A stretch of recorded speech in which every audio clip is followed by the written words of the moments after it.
पंतप्रधान श्री नरेंद्र मोदी जी और सरकार को धन्यवाद देता हूं।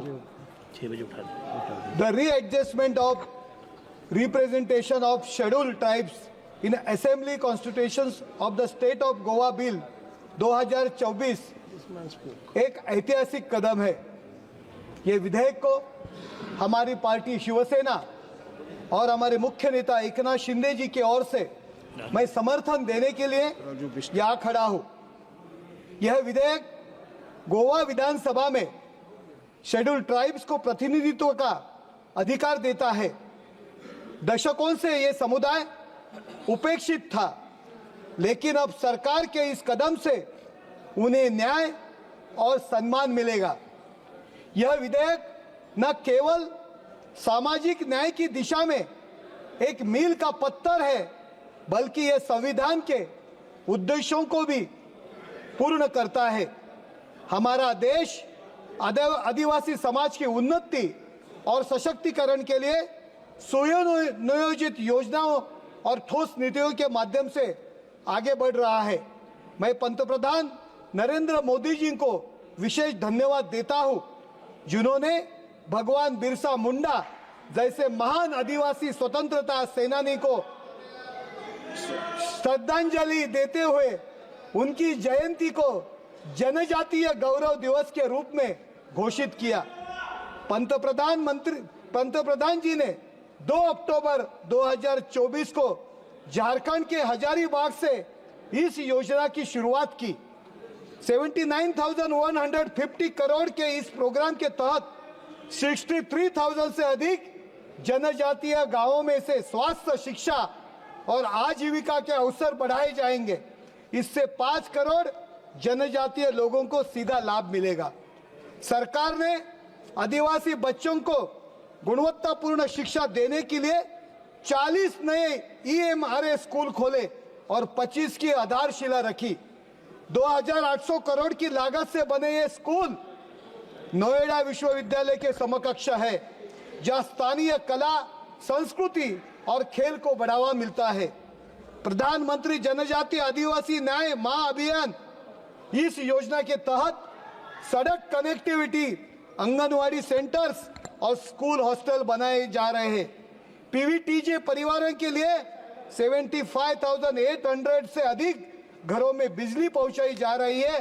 500 आंगनवाड़ी केंद्र शुरू की गई है और महाराष्ट्र में भी सभी काम हो रहा है। इससे पहले एक हमारे महाराष्ट्र के नेता ने बोली कि आदिवासी लोगों के लिए, शेड्यूल्ड ट्राइब्स कम्युनिटी के लिए हम लोगों ने ये किया, हम लोगों ने ये वो किया। धनगर, धनवट, ये जाति, उनको रिजर्वेशन देना चाहिए। ये नेता अब अभी इधर नहीं है, बीजेपी में है, लेकिन ये ST कम्युनिटी में झगड़ा लगाने का काम भी कांग्रेस के सरकार ने की है। अभी वो नेता किधर है उससे मतलब नहीं, पार्टी का एजेंडा क्या होता है इससे मतलब है। महाराष्ट्र में SC रहेंगे, ST रहेंगे, सब जाति जमाती में झगड़ा लगाने का काम एक कांग्रेस ने किया है। प्री मैट्रिक और पोस्ट मैट्रिक स्कॉलरशिप ट्राइबल बच्चों को शिक्षा के लिए फाइनेंशियल सपोर्ट भी ये सरकार ने दिया है। आर्थिक सशक्तिकरण के माध्यम से ट्राइबल उत्पादनों को ई-कॉमर्स से माध्यम से बाजार में ये सरकार ला रही है। आदिवासी महिला सशक्तिकरण योजना से ट्राइबल महिलाओं को 2 लाख तक का सॉफ्ट लोन 4% ब्याज दर पे दिया जा रहा है।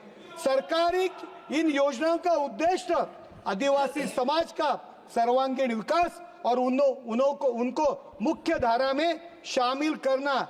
ये सरकार संविधान के भावना के अनुरूप भारत रत्न बाबा साहेब अंबेडकर जी के सपनों को साकार कर रहा हूं। मैं 2 दिन से यहाँ सुन रहा हूं, बहुत से कांग्रेस के लीडर बोलते समय भीमराव अंबेडकर बोलते हैं, BR अंबेडकर बोलते हैं, जैसे मोहनदास करमचंद गांधी जी को महात्मा गांधी कहते हैं, जवाहरलाल नेहरू को पंडित नेहरू कहते हैं, वैसे बाबा साहेब अम्बेडकर जी को बाबा साहेब कहना चाहिए। मेरे सभागृह को विनंती है कि ये लोगों ने दी पदवी है, फिर बाबा साहेब अम्बेडकर जी के नाम लेते समय बाबा साहब नाम लेने को क्यों कचराते हैं? ये मैं आपको एक सवाल पूछता हूं। लेकिन जब हम पिछली सरकार की बात करते हैं, विशेष रूप से कांग्रेस की शासन की, तो हमें याद आता है एससी एसटी कल्याण के लिए आवंटित राशि किस तरह उन्होंने डाइवर्ट किया। कांग्रेस शासित राज्यों में ट्राइबल कम्युनिटीज के लिए योजना सिर्फ कागजों तक सीमित रही। यही कारण दशकों तक ये वर्ग और न्याय विकास से वंचित रहा। हमारे ठाणे जिला में सबसे ज्यादा ट्राइबल एरिया है। पालघर, डानू, जव्हार, मोखाडा, वहां रोड भी नहीं थे, पानी भी नहीं थी। सिर्फ कांग्रेस ने उन लोगों से वोट पाए, लेकिन काम कुछ भी नहीं किया। लेकिन मोदी जी की सत्ता आने के बाद वहां काम शुरू हो रहा है। वहां बहुत बड़ा बंदर वहां आ रहा है, सबसे ज्यादा खर्चा करके राष्ट्र का सबसे बड़ा बंदर वहां आ रहा है। हमारे संविधान के अनुच्छेद से 244 और 275 के तहत जनजातीय समाज को विशेष अधिकार संसाधन सुनिश्चित किया है। लेकिन ये सरकार है जिसने संविधान के मूल भाव को सच्चे अर्थों में यहाँ लागू किया है। एक मिनट सर, भगवान बिरसा मुंडा के संघर्ष और बलिदान की याद बनाए गए ट्राइबल फ्रीडम फाइटर म्यूजियम देश में आदिवासी संस्कृति को सम्मान मिला है। आज ये विधेयक आदिवासी समाज के सशक्तिकरण का प्रतीक है। मैं सरकार का आग्रह करता हूं कि आदिवासी कल्याण के इन योजनाओं को और मजबूती से लागू करें।